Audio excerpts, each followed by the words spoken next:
Sahabat di semuanya, mohon maaf banget tadi koneksinya dari Ustazah Afis kebetulan sedang kurang baik, dan kebetulan tadi Ustazah Afis berkomunikasi dengan kami, maka mohon maaf hostnya diganti teman-teman ya. Jadi tetap setelah ini kita akan gabung lagi, kita tunggu Ustaz Hangka ya, kita akan tunggu lagi, kita akan bergabung lagi. Tadi em, sudah menyinggung tentang gimana sih gitu kan, perihal tentang kayak kita nih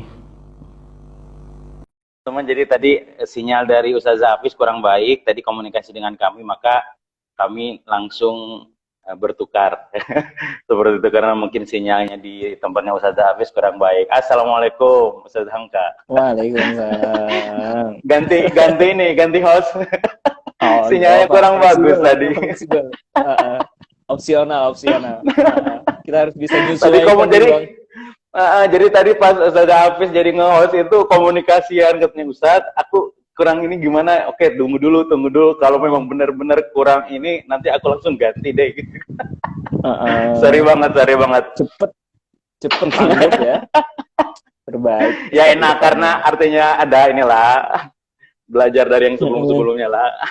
Ustaz Angka tadi kan menyinggung pertanyaan dari Ustaz Hafiz perihal tentang kan backgroundnya Ustadz Angka itu kan dulu pesantren juga, pernah di Gontor, pernah di Malang, dan kaitannya juga kan kami lihat banyak nih profilnya Ustadz Angka kan sebagai penulis. Apakah kaitannya tentang teknologi, gadget gitu, apakah kalau sosok Ustadz Angka ini termasuk orang yang kalau misalkan gadget itu santai aja, kapannya bisa, yang penting ini, tapi atau misalkan gadget buka dari jam sekian sampai jam sekian, sisanya aku harus ngerjain yang lain. Kalau tipikalnya Ustadz Hangka gimana gitu? Artinya ini biar masukan kepada adik-adik yang lagi nonton gimana nih gitu.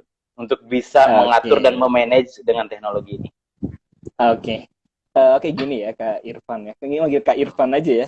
Jangan Ustadz. Apa aja boleh. Kira lagi ceramah lah Kak. Monggo. Kira mau tausiah sih.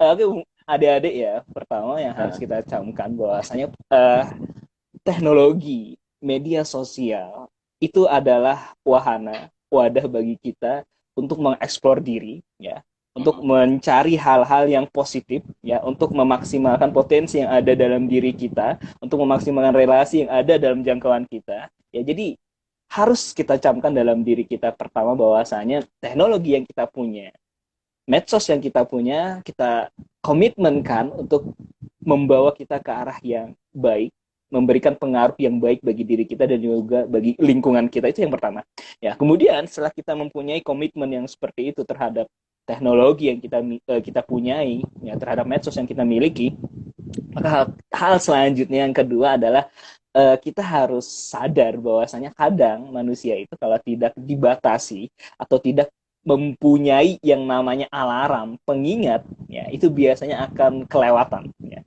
Apalagi kalau sudah rame nih nonton YouTube, apalagi sudah rame nih scroll Instagram dan lain sebagainya, itu kadang kita akan lupa waktu dan akhirnya akan melalaikan diri kita. Ya, maka alangkah baiknya kita mempunyai komitmen terhadap diri kita sendiri dalam hal penggunaan alat-alat itu, dalam hal penggunaan teknologi itu lebih baik ya.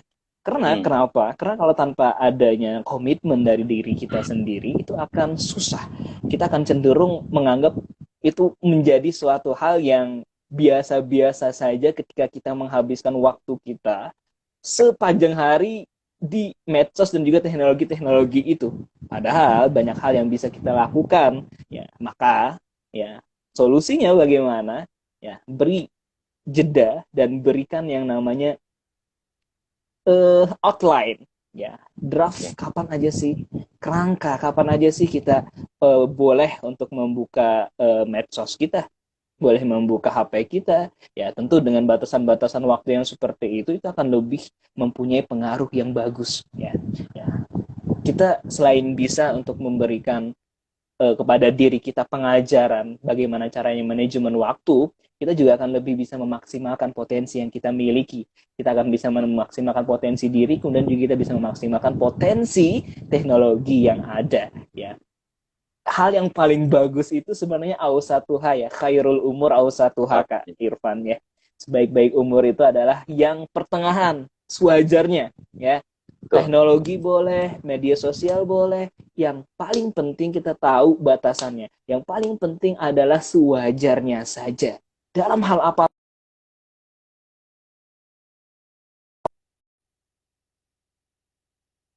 saya sendiri itu cenderung ya dari bangun pagi ya, karena memang sudah terbiasa dulu dari pondok juga ya. Jadi dari pagi itu punya jadwal. Ya, dari jam 5 sampai jam 7 ini adalah waktu khusus untuk nulis biasanya. Ya. Kemudian dari waktu selanjutnya yaitu waktu khusus untuk ngurus hal-hal kuliah yang berkaitan dengan hal-hal kuliah. Ya, habis itu baru ada waktu istirahat, me time ya.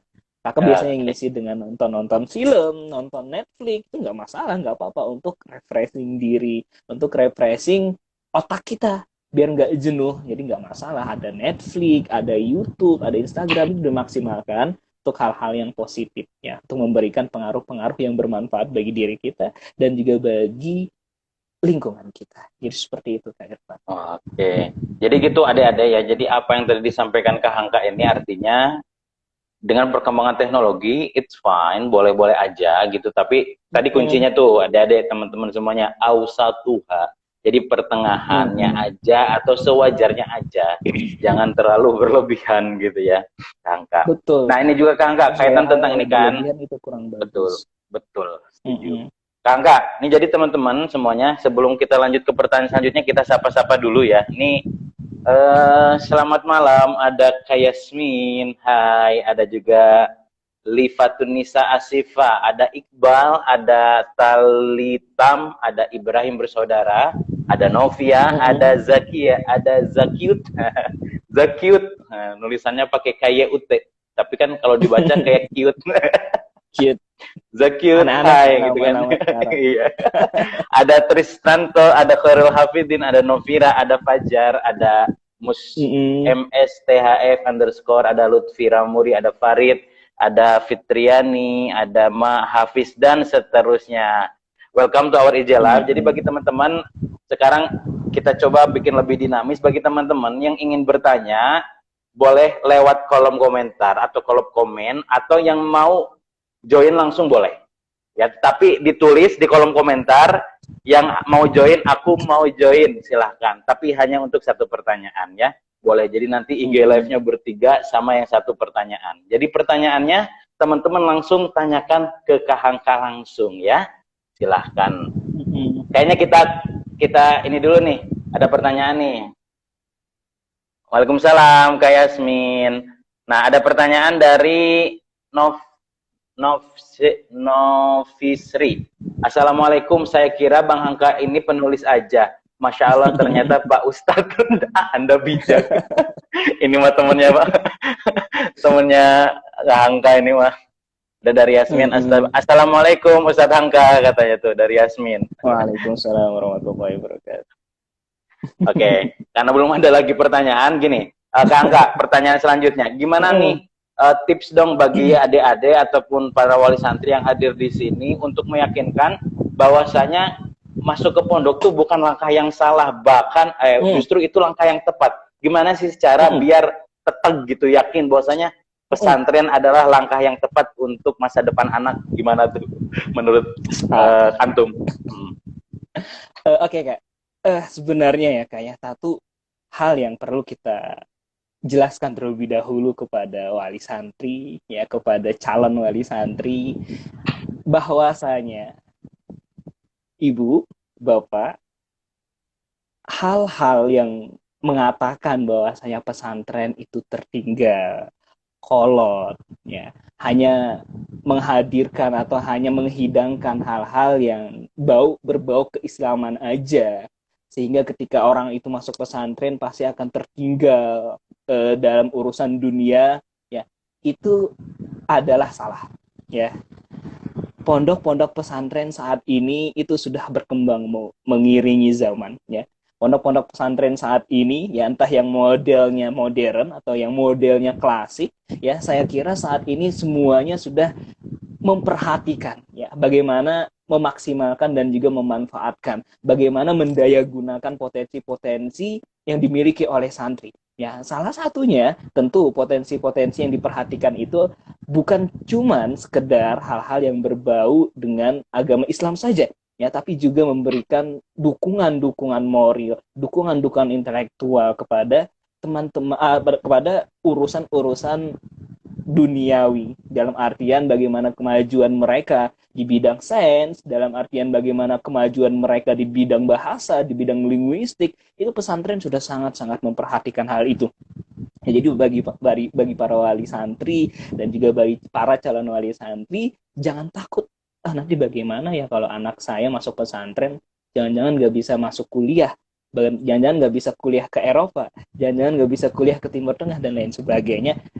Pemikiran-pemikiran seperti itu adalah pemikiran yang kurang tepat. Faktanya di zaman saat ini banyak santri yang bisa ke Amerika, yang bisa ke UK, yang bisa ke Timur Tengah apalagi. Nah, dan itu menunjukkan bahwasanya dari pesantren ya itu bisa melanglang buana ke seluruh dunia. Ya, apalagi dengan model-model pesantren yang berbentuk modern, yang biasanya memberikan kurikulum penguasaan bahasa Arab dan juga penguasaan bahasa Inggris. Ya, ketika santri diberikan pengaruh, diberikan doktrin, diberikan istilahnya nuansa-nuansa biah, lingkungan, habit, bagaimana caranya berbahasa yang baik dan benar dalam bahasa Arab dan bahasa Inggris, kemudian dia didukung dengan lingkungan yang mendukung, dengan sistem, dengan kurikulum, dan juga dengan teman-teman yang mempunyai satu visi misi yang sama, ya, sehingga kemampuan berbahasa itu akan lebih-lebih berkembang dan akan lebih-lebih pesat kemajuannya. Jadi hal-hal yang seperti itu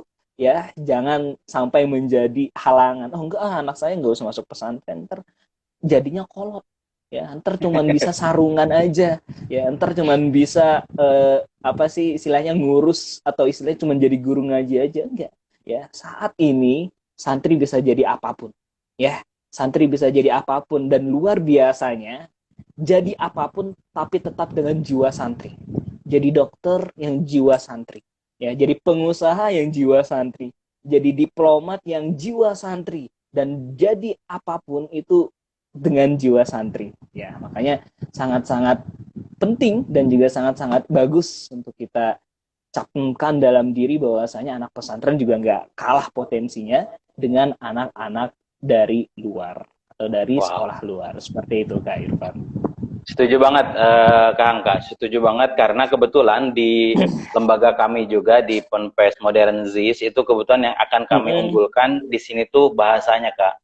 Jadi bahasanya, terutama nanti ketika sudah masuk SMA kelas 1, kita insya Allah akan membuka program namanya Program International Cambridge Assessment.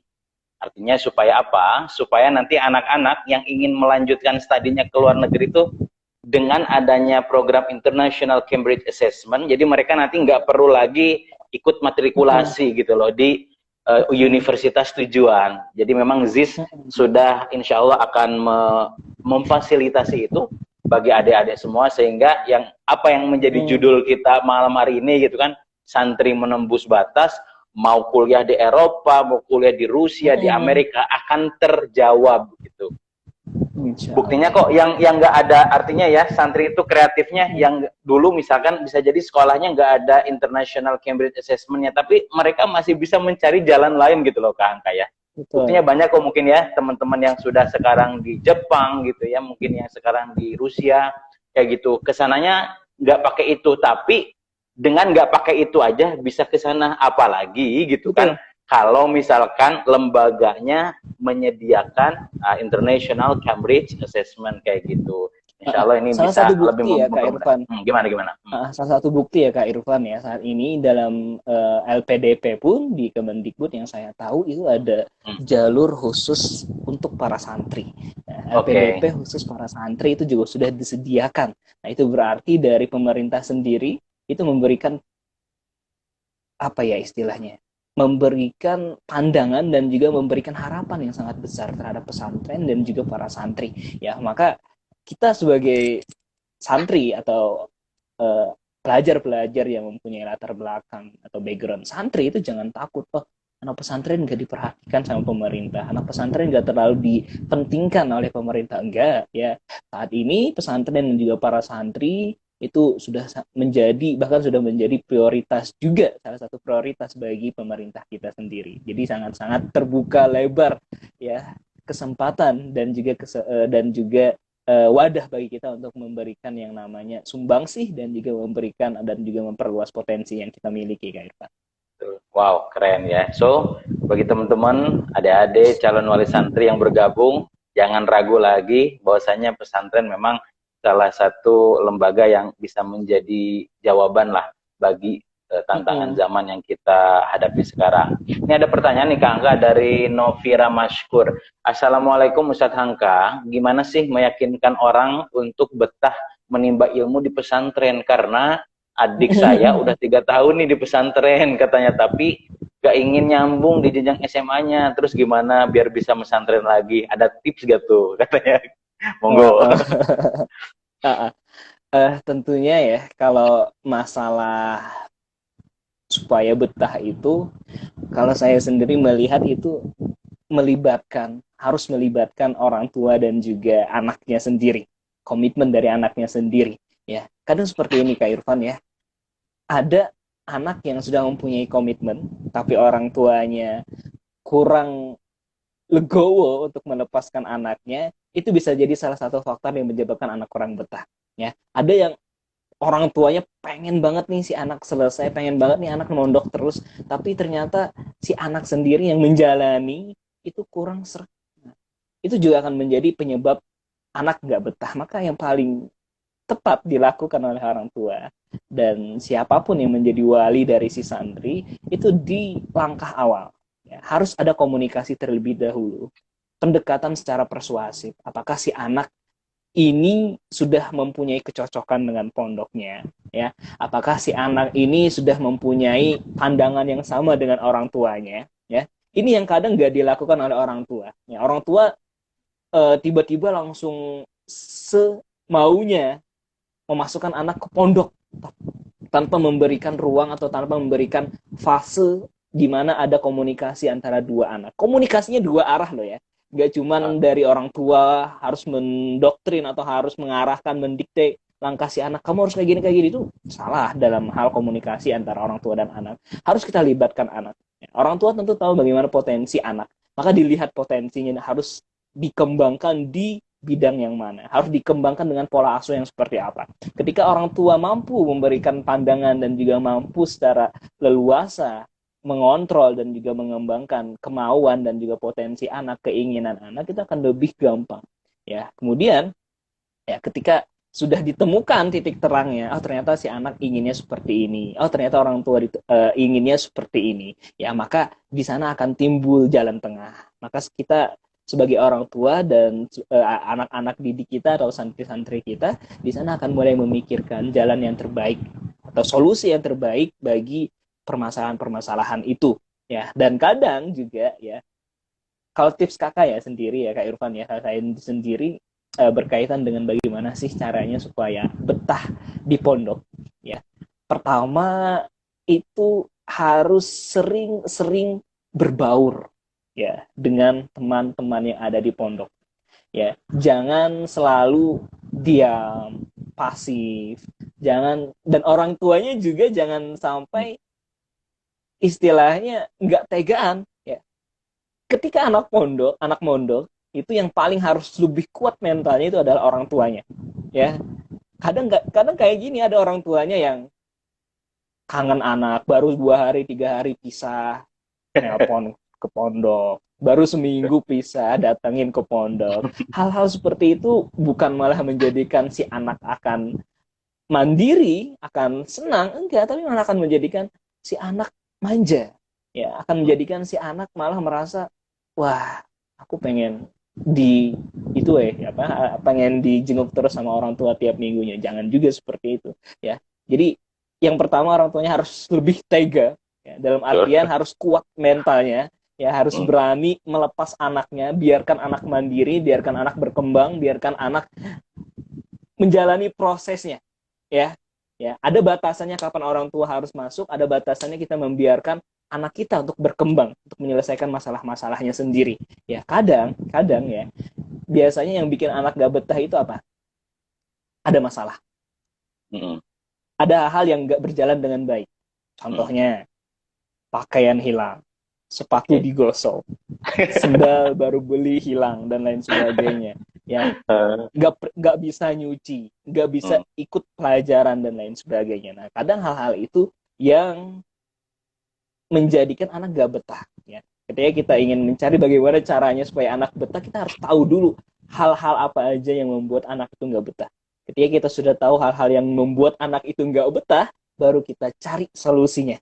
Ya, baru kita hindari dan baru kita cari jalan tengah atau jalan keluar supaya si anak itu bisa terhindar dari permasalahan-permasalahan ini. Ya, tapi dalam artian harus tetap pada batasannya. Ya, ada porsi di mana orang tua bisa turun, ada porsi di mana orang tua bisa ikut menyelesaikan, ada porsi di mana kita cukup mengarahkan, kita cukup Betul. memberikan dorongan, kita cukup memberikan batasan. Biasanya kayak gini, anak nelpon, ya kan, nelpon orang tua, mas sepatu saya hilang, mas sepatu saya dicuri. Orang tuanya bukan malah mendukung dia supaya kuat, tapi oh siapa anak yang nyuri nak? Betul, betul. Nah, siapa nak laporkan nak? Nah, Iya, iya. itu malah menjadikan mental anak lemah, ya itu malah menjadikan mental anak ya ikutan cengeng. Ya, Betul. harusnya ketika anak mengadu seperti itu, orang tuanya cukup dengarkan, oke, dengarkan dulu Betul. dia mengeluarkan keluh kesahnya, unek-uneknya, baru kuatkan, Ya. baru arahkan, ajarkan anak supaya bisa melihat sesuatu dari sudut pandang yang positif. Ya, arahkan anak untuk bisa berani mengambil resiko atas konsekuensi tindakan yang dia lakukan. Hal-hal seperti itu yang kadang orang tua lupakan, padahal hal-hal seperti itu penting. Ya, diajarkan Betul. dari dini. Ya, apalagi lulusan-lulusan SD itu Kak Irfan. Ya, Betul. lulusan-lulusan SD, wah itu benar-benar masa-masanya di satu sisi dia pengen main, tapi di satu sisi dia harus dikekang dengan disiplin yang mendidik dia buat jadi orang gede nantinya.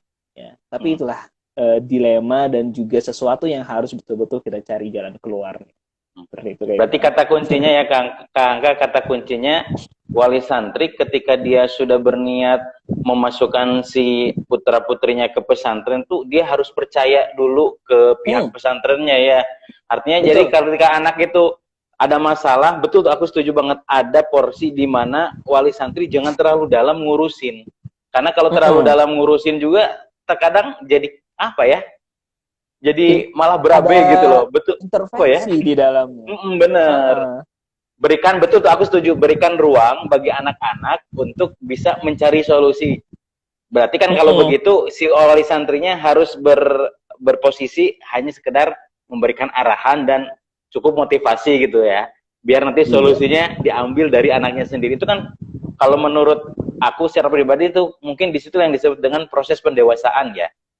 Setuju nggak sih? Pendewasaan, setuju banget.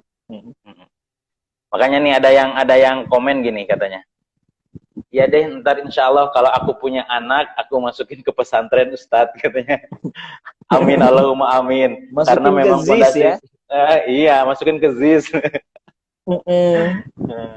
Karena katanya kalau fondasi pertama pendidikannya itu dasarnya agama, ya salah satunya ya harus ke ponpes. Setuju banget. Mudah-mudahan ya Kak Novisri kalau punya anak bisa langsung masuk ke pesantren. Gimana? Ya, itu tadi yang mungkin lupa saya tambahkan ya, tentu ketika kita memasukkan anak ke pesantren, ya itu berarti kita mempunyai niat dan juga sebagai orang tua yang mempunyai niat dan juga komitmen yang tepat dan juga yang besar untuk anak kita supaya pondasi awalnya itu, pondasi dari dia kecil itu adalah agama. Ya, ketika dia sudah mempunyai pondasi agama, dia tahu sholat itu wajib secara 5 waktu, dia tahu puasa Ramadan itu wajib, dia sudah punya pondasi-pondasi, ya. Nanti setelah fase itu terlewati, dia akan lebih mudah dalam mengembangkan kemampuan dan juga mengembangkan potensi. Ya. Dengan jadi apapun dia nanti, ketika dia potensinya sudah punya, ya dia tahu dasar-dasarnya, sholat wajib 5 waktu, seperti ini gerakannya, seperti ini bacaannya, dia sudah punya potensi pondasi-pondasi itu, kedepannya akan lebih mudah. Ya, kita sama-sama tahu sendiri ya dawuh Kanjeng Nabi bilang ketika kita ngejar dunia, ya belum tentu akhiratnya dapat. Tapi kalau kita ngejar akhirat, dunia dapat, akhirat dapat. Ya, itu janji Allah dan juga janji Kanjeng Nabi. Seperti itu. Catat tuh teman-teman ya. Jadi betul banget, setuju banget ya. Itu penting banget. Jika kita mengejar dunia, belum tentu akhirat dapat. Namun, jika kita mengejar akhirat, otomatis insya Allah dunia itu akan dapat. Setuju banget. Boleh dicatat teman-teman tuh. Itu apa ya? Penting banget itu kata-katanya. Terus ada yang nanya lagi nih, Kak Angka. Dari Dewi Putri, Assalamualaikum warahmatullahi wabarakatuh, Ustaz Hangka. Izin bertanya dong, usia ideal berapakah jika kita ingin menyekolahkan anak ke pondok? Usia idealnya di umur berapa gitu katanya, yang ideal untuk bisa masukin anak ke pondok? Menurut Antum gimana? Kalau saya sendiri ya, idealnya itu setelah lulus sekolah dasar. Itu kalau saya sendiri melihat ya. Setelah lulus sekolah dasar itu adalah usia atau fase yang paling ideal untuk kita mengarahkannya ke pondok pesantren ya. Kalau ke pondok pesantren tahfidz pun ya, usia-usia setelah lulus SD itu adalah usia-usia yang paling maksimal ya. Kenapa ketika di pondok tahfidz sendiri dianjurkannya dari muda ya? Karena kita tahu sendiri ya, ketika usia kita masih puluhan, belasan, itu untuk menghafal itu mudah banget. Untuk menghafal itu dengan pikiran yang masih jernih ya, jauh dari maksiat dan lain sebagainya, itu lebih mudah dalam menghafal ya. Maka fase-fase, atau kita, kalau kita disuruh untuk menentukan kapan sih fase-fase yang tepat untuk kita masuk ke pesantren atau untuk kita menyekolahkan anak kita masuk ke pesantren, ya itu tentu faktor-faktornya yang harus kita lihat salah satunya adalah kemampuan genetik manusia ya, kemampuan otak manusia berkembang itu di usia berapa ya, dan kemampuan manusia untuk bisa mengembangkan potensi itu paling maksimal itu di usia berapa ya. Salah satunya fase yang paling bagus untuk pematangan adalah usia-usia ketika kita lulus SD itu ya. Lulus SD itu kalau saya sendiri kayak, kalau kita di Gontor sendiri itu sudah dari mereka kecil seumur yang masih istilahnya baru beranjak dewasa, baru mengenal dunia luar ya, dengan diarahkan dan dengan diberikan pendidikan prinsip-prinsip model pesantren ya, itu mereka akan lebih mudah dan lebih cepat dalam mencerna ya. Apalagi kalau sudah misalkan nih, kalau misalkan anak yang dari SMP baru SMA dia baru masuk mondok, itu biasanya kayak itu sudah mempunyai pengaruh dari lingkungan luar ya, sudah mempunyai ajaran-ajaran atau istilahnya dia punya teman, dia ngelihat temannya seperti ini, dia ngikutin.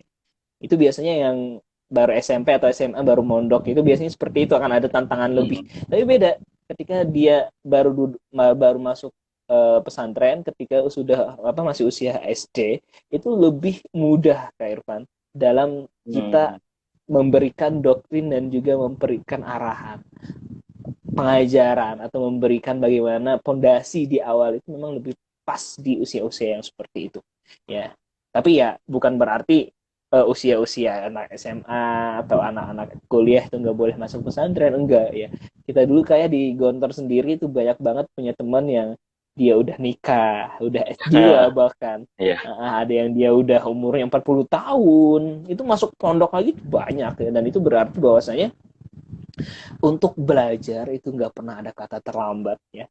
Untuk masuk ke pesantren dengan niat untuk mempelajari Islam itu nggak pernah ada kata terlambat. Usia berapapun ya, apapun pekerjaan kita ya, bagaimanapun background kita, selama ada niat dan juga komitmen itu, insya Allah tidak ada kata terlambat kayak itu. Wow, setuju ya. Jadi secara singkat teman-teman semua, jadi memang yang sekiranya dianggap ideal ya sedini mungkin ya, artinya selesai sekolah dasar bisa langsung dimasukkan ke pesantrennya. Tapi tentunya mungkin bagi para wali santri atau calon wali santri sudah dengan persiapan. Artinya persiapan itu mungkin ketika kelas 4-nya ataupun kelas 6-nya ataupun kelas 5-nya sudah mulai dikenalkan sedikit demi sedikit dengan kegiatan-kegiatan kepesantrenan supaya nggak kaget ya Kak Angka ya. Betul banget. Betul banget Kak Irfan. Dia udah diajarin ngaji, udah diajarin tulis Arab, ya itu, itu sudah dari semenjak dia kelas 2, kelas 3 itu udah bisa diajarkan. Betul, betul. Nah, ini karena ini ada lagi pertanyaan nih dari ZR Al-Fatih. Parenting untuk para jomblo nih katanya, soal mendidik anak untuk ke pesantren. Nah, ini mah yang ini nih fans-fansnya Kak Hangka nih kayaknya. Enggak, fans-fansnya Kak Irfan. Oke, ini ada pertanyaan lagi dari Trisnanto. Sempat ada keraguan mau masukin anak ke pondok pesantren karena pengalaman buruk keponakan dan tetangga waktu di pondok selalu kena penyakit kulit, gatal-gatal semacam kudis dan kutu rambut. Gimana itu Ustadz katanya? Monggo. Gimana tuh? Wah, itu gimana ya?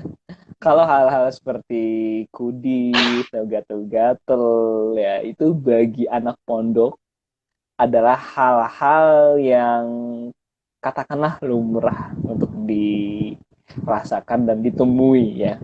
Bahkan sekali siapa katakanlah orang-orang besar saat ini ya, Pak Hidayat Nur Wahid, Pak Hasim Muzadi, dulu Pak Din Samsudin yang alumni-alumni Gontor ya, katanya mereka pun juga pernah merasakan penyakit-penyakit gatalan ya, jarban, itu mereka juga pernah merasakan itu, kata beliau-beliau dulu.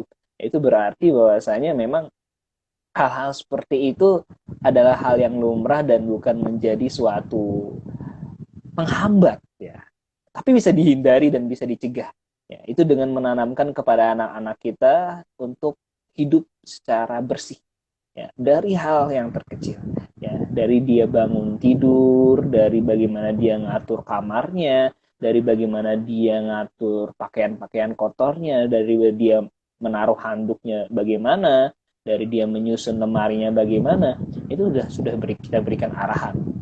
Apalagi kalau dia mau masuk pondok nih, nah nanti kalau di pondok dan seperti ini ya, pakaian basah jangan langsung dimasukkan ke dalam lemari, jemur dulu. Handuk jangan ditumpuk terlalu lama dengan baju-baju yang lain, itu akan bisa memberikan penyakit. Maka ya diarahkan sedari dulu ya. Apa sih penyebab kudisan? Apa sih penyebab jarban? Apa sih penyebab istilahnya penyakit-penyakit kulit seperti itu? Salah satunya adalah karena ya pola hidup yang kurang bersih. Ya. Kadang anak-anak itu kenapa mau hidup pola bersih itu susah, karena memang pertama ya, ini memang wajar banget sih ya. Karena apalagi anak-anak baru Kak Irfan ya, biasanya di awal itu harus dihadapkan dengan proses adaptasi terlebih dahulu ya. Harus dihadapkan dengan proses penyesuaian ya. Maka dia kadang akan lebih fokus terhadap hal-hal itu, sehingga hal-hal kebersihan ya, hal-hal yang lainnya itu mereka kadang nggak kepikiran, bukan yang nggak mau tapi nggak kepikiran. Ya, karena memang mungkin penyesuaian, karena ada disiplin yang mereka sesuaikan, ada proses pembelajaran yang mereka harus kejar terlebih dahulu. Jadi ya dikuatkan aja, diarahkan, jangan sampai pola hidupnya kotor dan sampai pola hidupnya istilahnya nggak diperhatikan kebersihannya. Seperti itu Kak Irfan. Betul. Bisa jadi juga mungkin proses ini ya, artinya ke angka proses adaptasi ya, artinya adaptasi dari kebiasaan dengan air yang di rumah, dengan mungkin air yang di tempat yang di pesantren itu mungkin teksturnya atau apanya gitu ya, agak kurang cocok ya gitu kan. Artinya kan itu harus mulai dibiasakan lah gitu ya. Perpindahan-perpindahan itu sebenarnya bisa diatasi sih, tentunya bisa diatasi. Tentu harus melibatkan kebijakan pondok juga, salah satunya dengan memperhatikan kebersihan kamar mandinya, ya, memperhatikan kebersihan air yang dipakai oleh santri, ya, itu sangat-sangat bisa jadi solusi ketika pesantren sudah memperhatikan kebersihan, ya. Kadang ya pesantren itu ya, kadang kalau sudah terlalu banyak santrinya dan terlalu banyak gedungnya, itu ada aja sisi-sisi di mana mungkin kurang diperhatikan, dan itu wajar banget sih ya, karena memang tahu pondok itu ngurus banyak santri, pondok mengurus banyak fasilitas dan juga ngurus banyak bangunan, sehingga mungkin wajar apabila ada satu dua hal yang terlewatkan atau satu dua hal yang terlupakan ya. Jadi yang kakak tahu sendiri, pasti dari pesantren sendiri itu sudah pasti memberikan usaha yang terbaik untuk memberikan kebersihan, tempat-tempat yang bersih, air yang bersih bagi santri. Betul.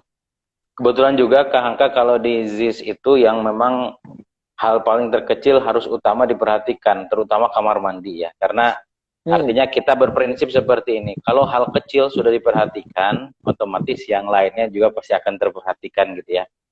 Ya, seperti kamar mandi kan sebetulnya hal boleh dibilang hal yang ini ya artinya hal kecil gitu. Tapi kan kalau banyak tidak juga menjelekan, tetapi ada juga yang kurang teliti, ada juga mungkin beberapa tempat yang kurang memperhatikan gitu ya. Maka di ZIS ini insya Allah itu kami ada seperti ini gitu. Jadi satu kamar mandi itu khusus untuk 5 santri.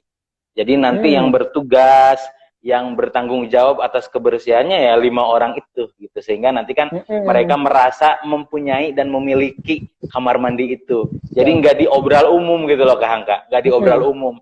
Jadi yang ini untuk sini sampai kepada insya Allah akan diatur sampai ke titik sana. Jadi supaya kan biasanya kalau hanya di los kan yang bersih di sana, udah deh aku mandinya di sana aja. Maunya yang di tempat yang bersih doang kan kayak gitu. Akhirnya nggak ada yang tanggung jawab. Nah, bener.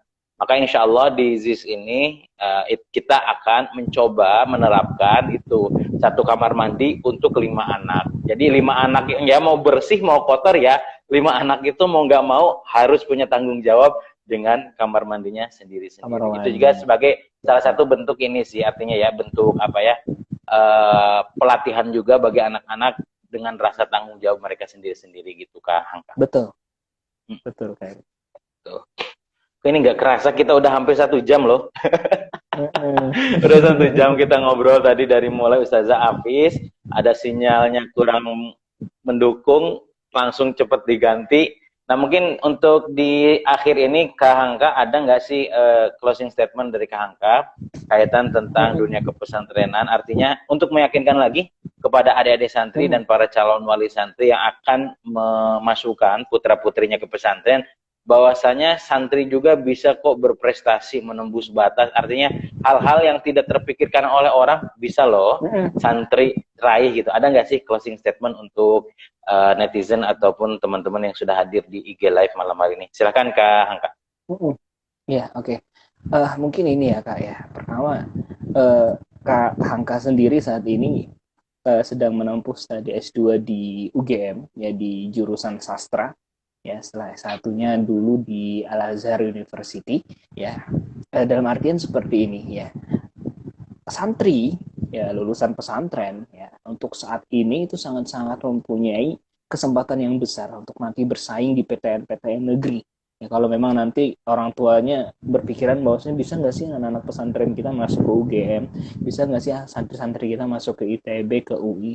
Ya saya katakan di sini, santri yang notabene-nya lulusan pesantren itu mempunyai potensi dan juga kesempatan yang sangat besar untuk bersaing dengan teman-teman yang sekolah di sekolah SMA dan SMK ya.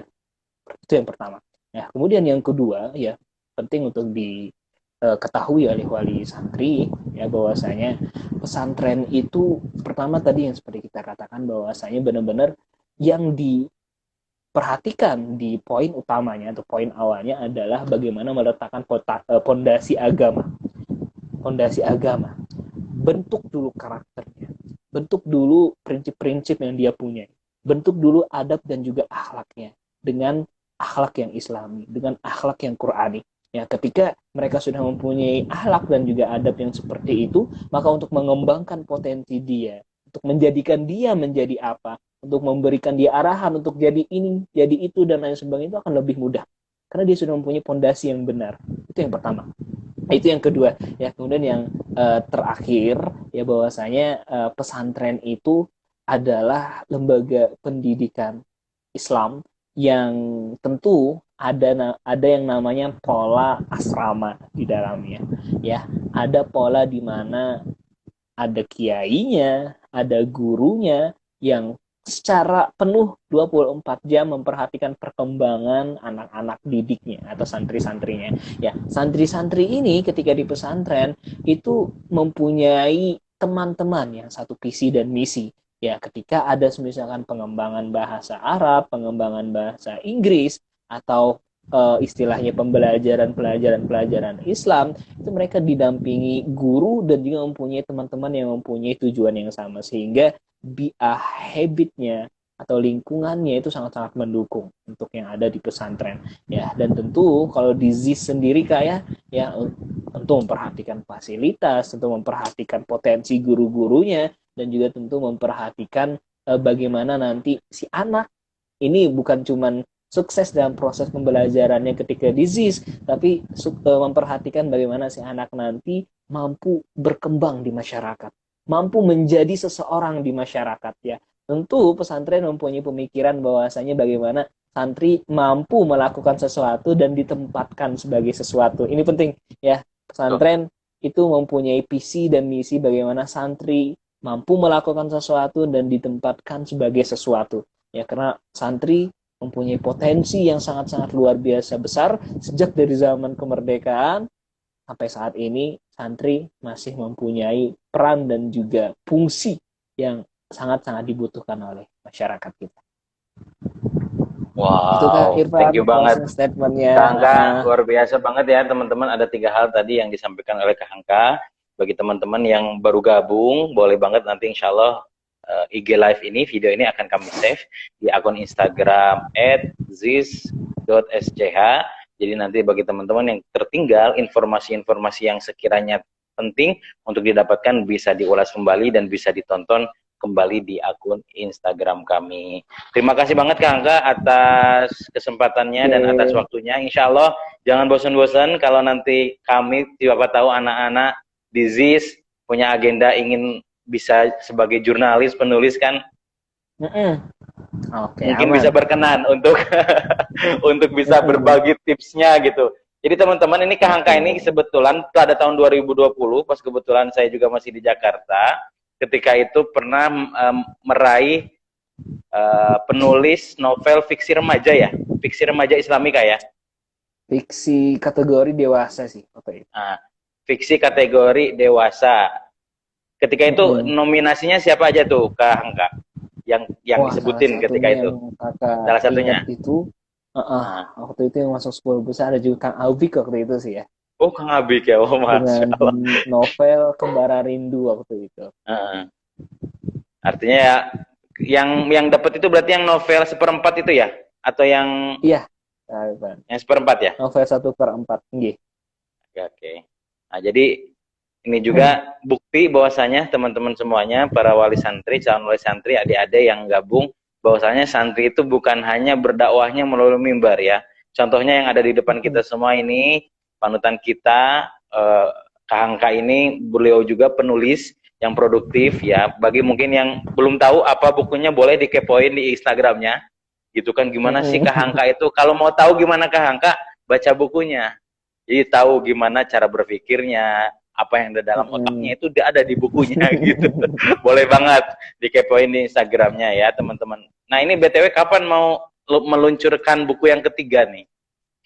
Insya Allah Kak Irfan ya dalam waktu dekat. Insya Allah doakan Kak Irfan ya. Siap. Oke Kak Angga, terima kasih. Di ZIS ya. Ya, siap. Insya Allah. Siap. Boleh. Bedah buku ya. Oke. Oke.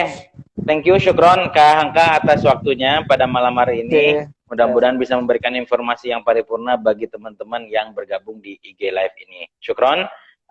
Mohon maaf atas segala kesalahan dan beberapa gangguan teknis yang tadi terjadi selama IG Live ini. Kami ucapkan assalamualaikum warahmatullahi wabarakatuh. Thank you, syukron. Waalaikumsalam. Terima kasih Kak Irfan semuanya. Oke. Izin pamit.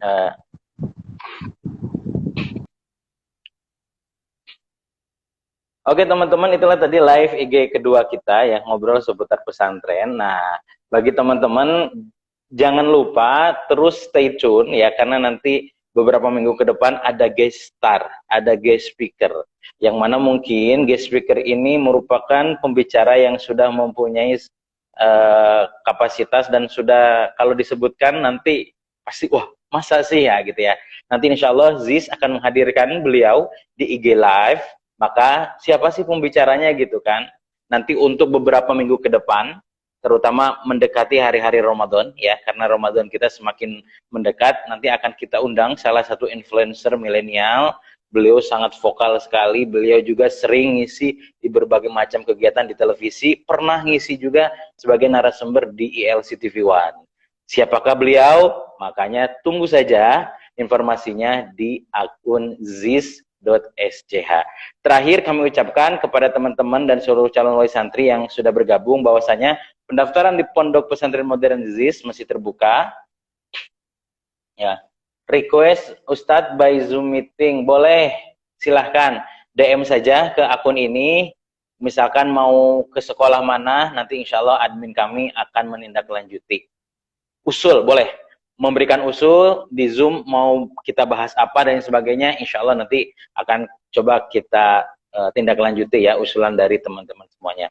Bahwasanya informasi pendaftaran gelombang kedua di Ponpes ZIS Zamzam Integrated Islamic School Banyumas, Jawa Tengah masih dibuka teman-teman semuanya sampai pada tanggal 8-9 April 2021.